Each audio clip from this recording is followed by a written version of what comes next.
Meus irmãos, a paz do Senhor, estamos mais uma vez aqui para compartilhar com os irmãos um texto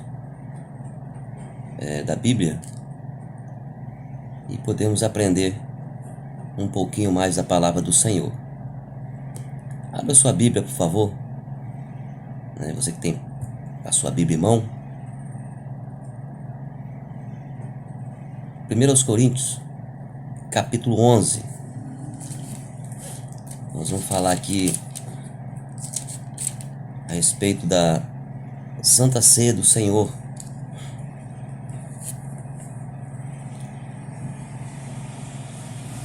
Um texto em que a Santa Ceia nos traz aí pelo menos 4 dimensões, ou seja, ela nos apresenta 4 visões diferentes que nos faz aprender muito em relação à Santa Ceia do Senhor, o qual o apóstolo Paulo nos deixou aí escrito para que pudéssemos então aprender juntamente com ele a respeito da Santa Ceia do Senhor. 1 Coríntios capítulo 11, versículo 26 em diante. Capítulo 11, versículo 26 em diante, que diz assim: Porque todas as vezes que comerdes este pão e beberdes este cálice, anunciais a morte do Senhor até que venha. Portanto, qualquer que comer este pão ou beber o cálice do Senhor indignamente, será culpado do corpo e do sangue do Senhor. Examine-se, pois, o homem a si mesmo, e assim coma deste pão e beba deste cálice. Porque o que come e bebe indignamente, come e bebe para sua própria condenação, não discernindo o corpo do Senhor. Por causa disso, há entre vós muitos fracos e doentes, e muitos que dormem. Porque se nós julgássemos a nós mesmos, não seríamos julgados. Mas, quando somos julgados, somos repreendidos pelo Senhor, para não sermos condenados com o mundo. Portanto, meus irmãos, quando vos ajuntais para comer, esperai uns pelos outros. Até o versículo 33.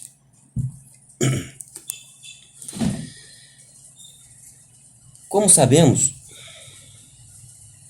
o apóstolo Paulo, ele escreveu do seu próprio punho, porque, na verdade, a maior parte das escritas de Paulo não foram do seu próprio punho, foram ditadas.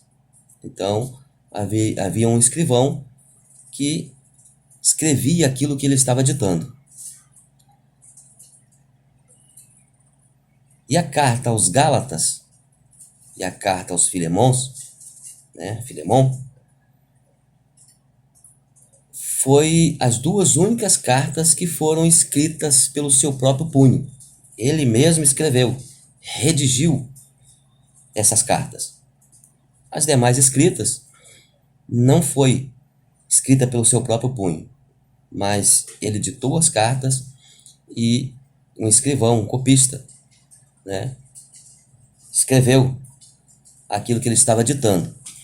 Porém, o fato dele de não escrever, mas ditar as cartas, isso não tira a autoria dele. Os demais cartas foram também de autoria do apóstolo Paulo. E o apóstolo Paulo, ele escreve esta carta aos Coríntios para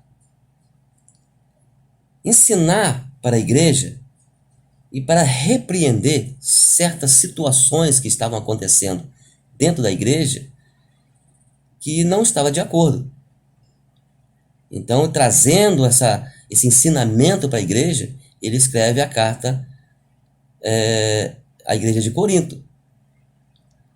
A igreja de Corinto foi estabelecida num contexto de muita imoralidade, né? Muita promiscuidade. Havia muito pecado. Era uma comunidade, né? Era um povo que confiava muito no conhecimento humano. Tanto que eles iam para a praça pública para discutir, né? Debaterem para ver quem tinha mais conhecimento do que o outro, ou qual conhecimento era mais valioso do que o outro. Então havia uma discussão em praça pública nesse sentido, né? Então eles valorizavam muito o conhecimento humano, valorizavam muito a massa, né, de conhecimento que as pessoas adquiriam. Então Paulo estabeleceu essa igreja nesse contexto. Havia ali relacionamentos entre parentes. E havia pecados dentro da igreja, né? Havia pecado dentro da igreja. E as pessoas não combatiam esses pecados. E o Paulo escreve exatamente para trazer um ensinamento e combater essas doutrinas que ali foram estabelecidas, esses costumes que ali foram estabelecidos, né? Para curar, na verdade, a igreja do Senhor. Então, por isso ele escreve essa carta, ensinando, principalmente trazendo, né, um esclarecimento, um ensinamento a respeito da Santa Ceia do Senhor, né? E são verdades que nos traz à luz, né, muita firmeza, né, naquilo que nós estamos fazendo. Porque o apóstolo Paulo ensinou a igreja de Corinto e também nos ensina através das suas cartas, né? Principalmente dessa carta de Corinto, falando principalmente da Santa Ceia. Porque é comum a gente ver hoje, nas igrejas, as pessoas dizerem o seguinte: hoje é culto de Santa Ceia. Então hoje eu não posso faltar à igreja de jeito nenhum. Hoje pode chover pedra, que eu tenho que ir na igreja, porque hoje é culto de Santa Ceia, hoje é Santa Ceia do Senhor. Eu tenho que participar. Então o culto de Santa Ceia, para essas pessoas, é o culto mais importante, né, para ele. Quando, na verdade, todos os cultos, todos, são importantes. Todos. Nós vivemos aí numa sociedade promíscua, uma sociedade corrompida, né? Nossa sociedade cheia de preconceito, de pecados, né? De malefícios, principalmente para a vida espiritual. E passamos 30 dias sem pecar. Na verdade, passamos 30 dias sem pecar. E quando chega em um culto do mês, que é o culto de Santa Ceia, eu não posso perder de jeito nenhum, senão eu vou cometer um pecado diante do Senhor. Sem pecar, que eu estou dizendo aqui, é a forma que as pessoas pensam. Porque, na verdade, nós somos pecadores, nós cometemos faltas, nós cometemos erros, né? Mas esses erros que nós cometemos, esses pecados que nós cometemos, nós o confessamos ao Senhor e o Senhor nos perdoa. Nós somos pecadores arrependidos. Então, todos os cultos são importantes. Todos eles. Não importa se é no domingo, se é na terça, se é na quinta, na sexta, na quarta, não importa. Mas todos os cultos são importantes, não somente o culto de Santa Ceia. Santa Ceia é uma comunhão com a igreja. É uma expressão da nossa comunhão com o Senhor e com a igreja, com os irmãos, né? Então o apóstolo Paulo ele nos ensina muito nessa carta aos Coríntios que ele escreve. Ele nos ensina bastante a respeito da Santa Ceia do Senhor. Então veja bem, o texto que nós lemos aqui, nós temos aqui no versículo 26, diante que nós lemos, o seguinte. Antes eu quero dizer o seguinte, que esse texto que nós lemos aqui, nós vamos extrair daqui 4 visões, 4 formas de nós observarmos, de nós olharmos, né? A Santa Ceia, ela nos leva, pelo menos nesse texto, em 4 dimensões. 4 dimensões. E nós vamos aprender com o apóstolo Paulo aqui a respeito dessas 4 visões, desses 4 olhares que a Santa Ceia nos oferece. Veja bem no versículo 26 que nós lemos. Porque todas as vezes que comerdes esse pão e beberdes este cálice, anunciais a morte do Senhor até que venha. Então está dizendo aqui, todas as vezes que beberdes deste cálice, comerdes desse pão, anunciais a morte. Anunciais a morte. A morte de quem? A morte do Senhor. Então observe uma coisa. A primeira visão que esse texto nos leva é a visão do passado. Esse texto nos leva ao passado. Nos leva a olhar para o passado. A que passado? Nos leva a olhar para o Calvário. Para Cristo. Para aquele que morreu na cruz do Calvário. Aquele que derramou o seu sangue. Aquele que foi moído na cruz. Então, essa visão do Calvário, quando eu estiver diante dos elementos pão e do elemento cálice,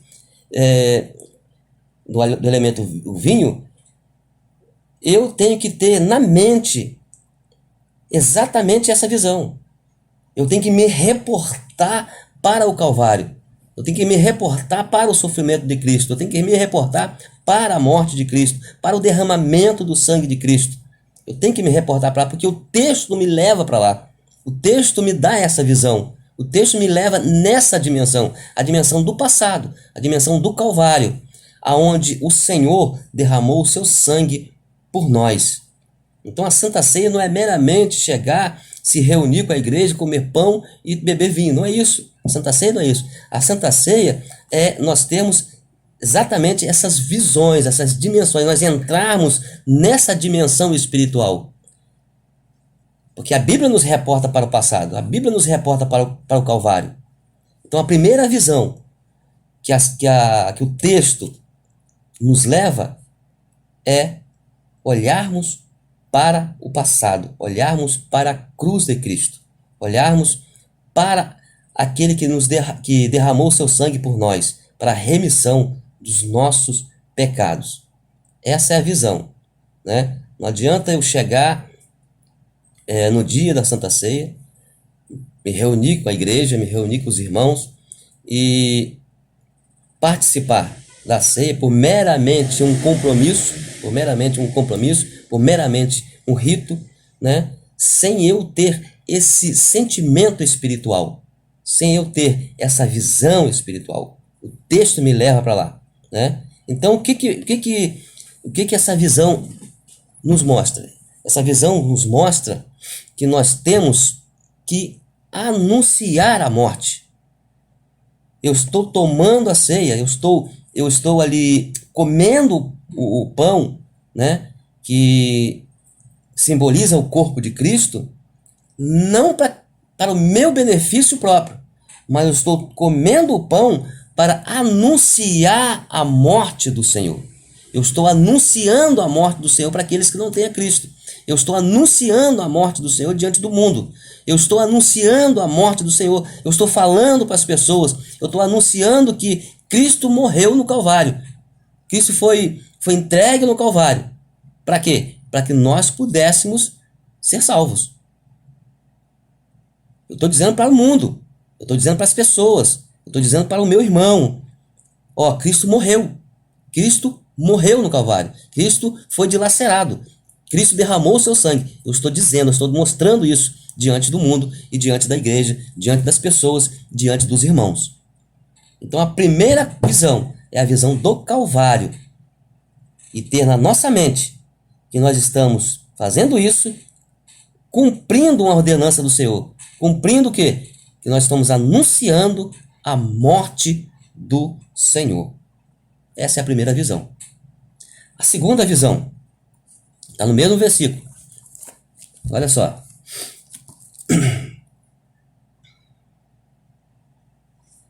Anunciais a morte do Senhor, anunciais a morte do Senhor até que venha. Até que venha. A segunda visão. A primeira visão nos reporta, nos leva ao passado, ao Calvário. A segunda visão nos leva para o futuro, para o arrebatamento da igreja. Nós estamos anunciando a morte do Senhor. Nós estamos anunciando o Calvário, que Cristo morreu. E isso, no trecho seguinte, mostra até que ele venha. Até que Jesus venha. Venha para quê? Para buscar a igreja. Como que ele vai vir buscar a igreja? Através do arrebatamento. Arrebatamento da igreja. Então, a segunda visão, né, a segunda dimensão, é nos levar para o futuro. A visão do futuro. A visão do alvo. É essa a segunda visão que o texto nos reporta. Quando nós anunciamos a morte do Senhor, e nós temos que, a Bíblia diz que nós temos que fazer isso até que ele venha. Ou seja, até que a igreja seja arrebatada, até que nós sejamos arrebatados. Né? A doutrina do arrebatamento é um outro assunto, um assunto muito interessante. Porque a Bíblia nos diz que o Senhor vai vir buscar a igreja, vai arrebatar, né, os seus, né? E aqueles que estiverem vivos vão ser transformados. Vão ser transformados em um corpo glorioso e espiritual, conforme aqueles que foram arrebatados. E a Bíblia é clara, o apóstolo Paulo é claro quando ele fala isso. Ele diz que nós não procederemos os que dormem. Não procederemos os que dormem. Então, a segunda visão do texto é nos levar para o futuro, para o arrebatamento da igreja. Né? Nós temos que olhar para a morte do Cristo no Calvário, também olharmos para o arrebatamento da igreja. Porque o arrebatamento da igreja é o dia glorioso para a igreja. É um dia glorioso para aqueles que dormem no Senhor, que estão esperando essa redenção, estão esperando esse arrebatamento, essa transformação. Né? Então nós lembramos da morte de Cristo? Anunciamos? Sim, anunciamos. Mas também nós olhamos para o alvo, que é Cristo, que é o arrebatamento da igreja. Essa é a visão que o texto, é a segunda visão, né, que o texto nos mostra. E o apóstolo Paulo, né, nos fala, né, nos seus escritos sobre 4 dimensões. 4 dimensões. A primeira dimensão que ele fala é a dimensão do comprimento. A segunda, da largura. E a terceira, da altura. E a quarta, da profundidade. São 4 dimensões que ele nos mostra, são 4 dimensões conhecidas. Tem dimensão que nós não conhecemos. Nós não conhecemos. Né? Quando nós entramos numa dimensão espiritual que nós não conhecemos, é porque às vezes o Espírito Santo nos leva nessas dimensões. Né? O Senhor nos leva nessas dimensões. O apóstolo Paulo mostrou que 4 dimensões que eram conhecidas. E esse texto aqui nos leva em 4 dimensões. Né? Uma dimensão do passado, do Calvário. A dimensão do futuro, do arrebatamento da igreja. Né? E nós vamos ver a terceira visão, terceira dimensão, que esse texto nos leva.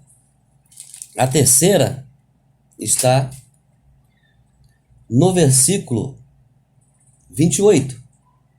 Examine-se, pois, o homem a si mesmo. Examine-se, pois, o homem a si mesmo. Aqui já dá até para... ficou bem claro, né? Já dá até para dizer qual dimensão que é essa, né? Qual visão que é essa. Esse texto nos leva a olhar para dentro de nós mesmos. O apóstolo Paulo está dizendo aqui, olhe para si mesmo. Olhe para dentro de você.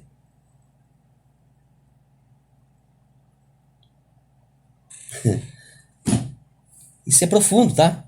Isso é profundo. E ele nos convida a examinarmos a nós mesmos. Mas examinarmos a nós mesmos por quê? Para nós julgarmos se nós estamos aptos ou não? Não é isso que ele está falando. Porque a Bíblia diz que se nós julgássemos a nós mesmos, nós não seríamos julgados. Porque eu não tenho condição de me julgar.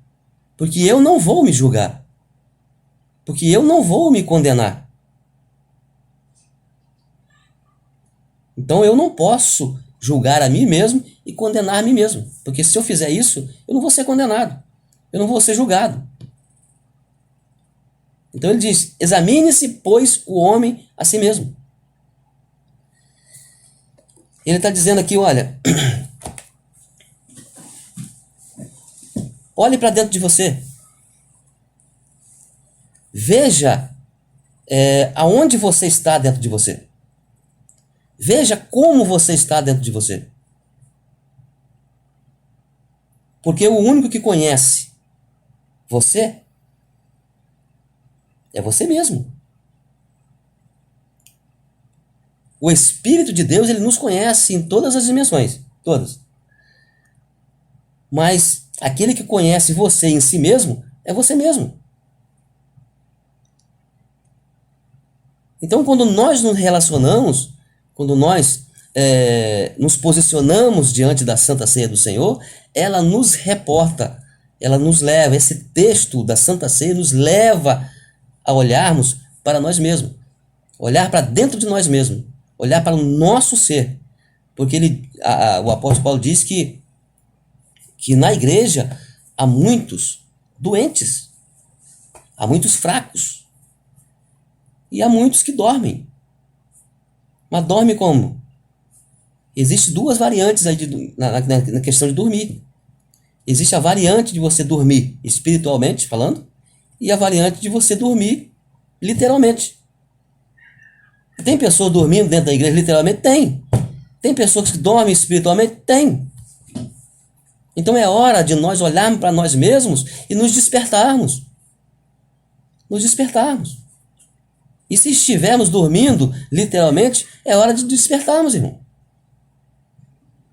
Porque Paulo nos convoca a nós nos despertarmos, porque o dia do Senhor é vindo. O dia do Senhor é vindo. E nós esperamos o Senhor agora. Então a primeira visão que nós temos que ter, né, o primeiro olhar, é para o passado, para o Calvário. O segundo olhar que nós temos que ter é para o futuro, para o arrebatamento da igreja. O terceiro olhar que nós temos que ter é para dentro de nós mesmos, é olharmos para nós mesmos. Nós temos, irmãos, que nos conhecer melhor. Nós temos que nos conhecer melhor. Porque às vezes nós conseguimos nos enganar. Eu consigo enganar a mim mesmo. Às vezes eu penso que eu estou servindo ao Senhor de forma que o Senhor está se agradando. Às vezes eu penso que estou fazendo a coisa certa. Às vezes eu penso que estou servindo ao Senhor de uma forma que o Senhor está olhando para mim e está dizendo assim: bem-aventurado esse servo. Às vezes eu posso me enganar, eu posso achar que estou fazendo dessa forma, estou agindo dessa forma, corretamente, mas não estou. Então é hora de nós nos conhecermos a nós mesmos. O apóstolo Paulo nos convoca a isso. O apóstolo Paulo convocou a igreja de Corinto. Convocou a igreja de Corinto. Para quê? Para olhar para a cruz. Porque é na cruz que nós recebemos, né, nós recebemos a palavra de vitória. Foi na cruz que Jesus falou assim: ó, Pai, está consumado. A palavra consumado no original, ela quer dizer pago, quitado.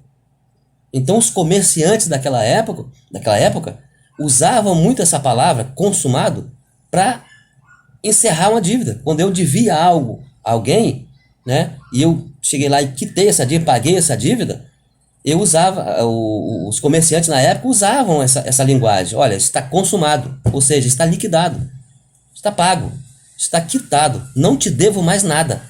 E foi exatamente essa palavra de vitória que o Senhor nos deu na cruz. Pai, está consumado. Ou seja, Jesus falou assim, ó, Pai, está pago, está liquidado. Eles não devem mais nada. Já paguei a dívida. Uma palavra de vitória. E Paulo convoca a igreja de Corinto a olhar para isso, a olhar para a cruz, a olhar para Cristo, a olhar para o Calvário. E ele nos convoca também a olhar. A palavra nos convoca a olhar. Na segunda visão, que é olhar para o futuro, para o arrebatamento da igreja, o arrebatamento da igreja é uma realidade, irmão. O arrebatamento da igreja é uma realidade. Agora, se eu não olho para o futuro, eu não estou esperando o arrebatamento da igreja.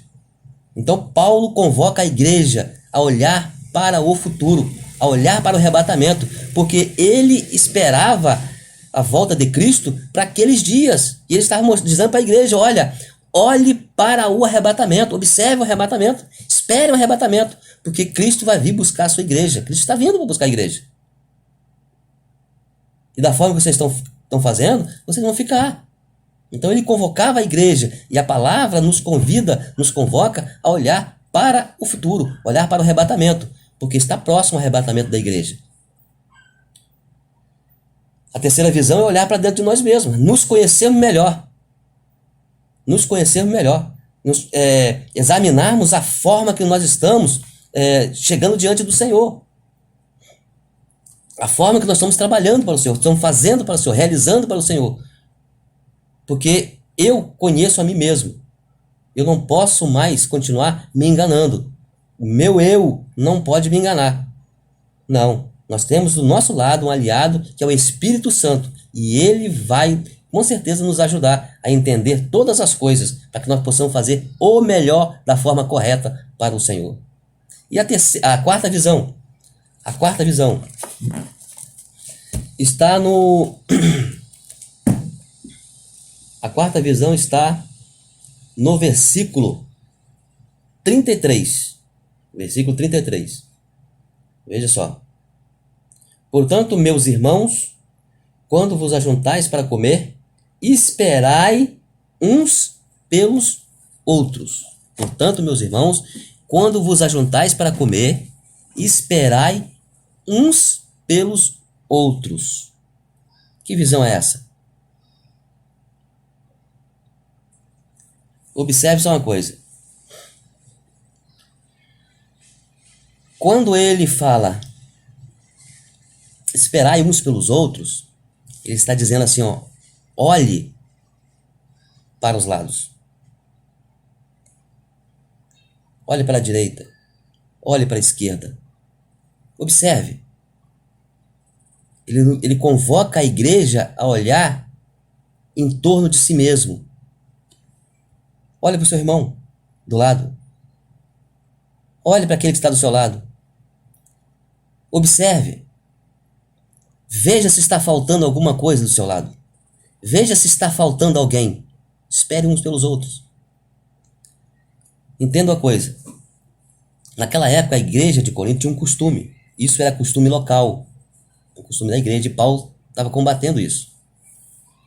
A ceia do Senhor não era dessa forma que a gente conhece hoje. Mas lá eles faziam realmente com alimentos. E aqueles que eram mais abastados, eles levavam uma maior quantidade, levavam as melhores refeições, né? E como eles levavam muito mais e levavam as melhores refeições, então o que eles faziam? Eles comiam primeiro. E muitas das vezes ele não dava para o seu irmão que estava do lado. Eles não compartilhavam com os seus irmãos. Ele não olhava para o lado e falava assim, poxa, você não trouxe isso? Eu trouxe, toma aqui, come um pouco desse aqui. Oh, você não trouxe? Não, toma aqui um pouco desse aqui. Eu trouxe, dá para você, dá para mim, dá para nossa família. Eles não faziam isso, eles não observavam isso. E o apóstolo Paulo estava assim, olha aqui, olhe para os lados. Vê se está faltando alguém. Vê se tem alguém sem comer. Vê se tem alguém que não trouxe, não tinha condição de trazer. Então o apóstolo Paulo convocou a igreja a olhar em torno de si mesmo. Olha em torno de vocês mesmos. O texto nos convoca a olhar para nós mesmos, a olhar para o nosso lado, ver se não está faltando um filho nosso, ver se não está faltando um filho seu do seu lado, ver se não está faltando uma filha sua que você não sabe talvez nem onde ela está agora, ver se não está faltando o seu esposo, hoje ele não veio para a Santa Ceia, ver se não está faltando a sua esposa não veio para a Santa Ceia, ver se não está faltando um parente, um irmão, um amigo, um companheiro, uma companheira, vê se não está faltando. Olhe, espere um pouco. Olhe, observe.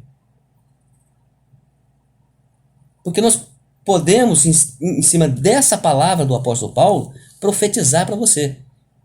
Podemos profetizar para você.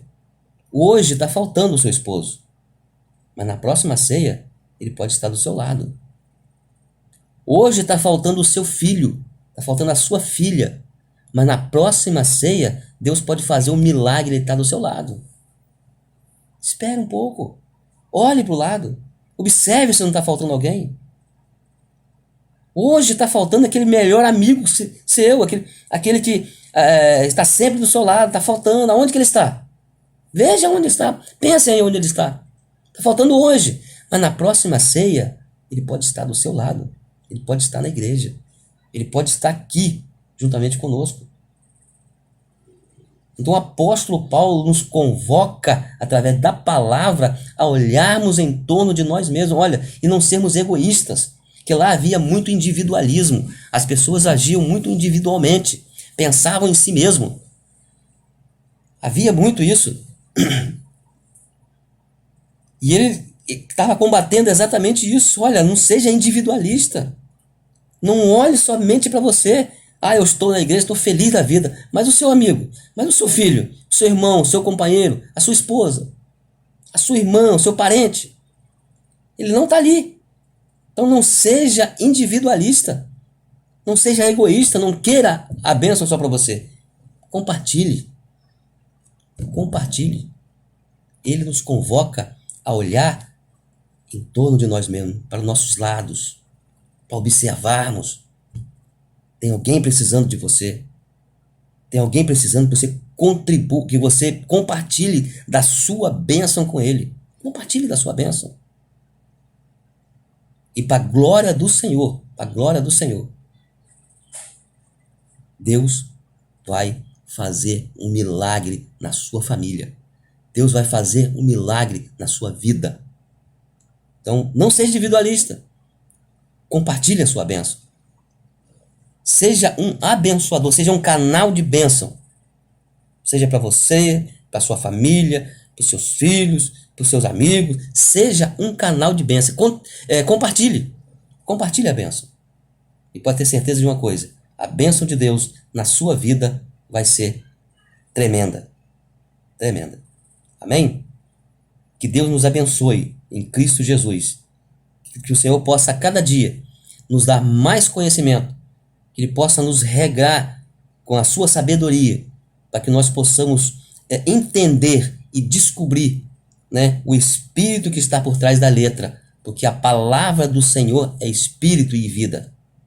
Então que Ele possa nos dar a cada dia mais conhecimento, para que nós possamos passar para os irmãos esse conhecimento, né? Porque é bênção para nós, e nós não queremos a bênção só para nós não somos individualistas, nós queremos compartilhar a bênção, para a glória do nome do Senhor Jesus. Amém? Que Deus nos abençoe. Que Deus te abençoe em nome de Jesus. E que no próximo vídeo nós possamos aí estar aprendendo um pouco mais da palavra do Senhor. Amém? Fique com Deus e ore por nós.